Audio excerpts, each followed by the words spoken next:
lay hantona azahonany hoe manantona mampikirazorazo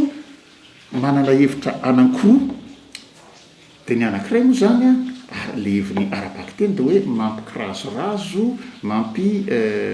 kiraviravy eny ambony fa ny anankiray ndray ilazana fitsaharana misy fetrany fitsaharana misy fetrany ohatra hoe nahantona tamin'ny asany izy nahantona tamin'ny asany izy natsahatra amin'ny fotoana voafetra tamin'ny asany izy na hoe ny hantona no ny orana ny fanamboarany trano zany hoe nitsahatra tamin'ny fotoana voafetra mandritra amin'ny fotoana voafetra ny fanamboara trano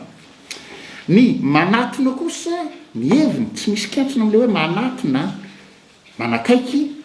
ka ny fototeny dia atona tsy misy ny hoe miatona afangaron'olona izy ireo ohatra hoe nanatona ny tale aho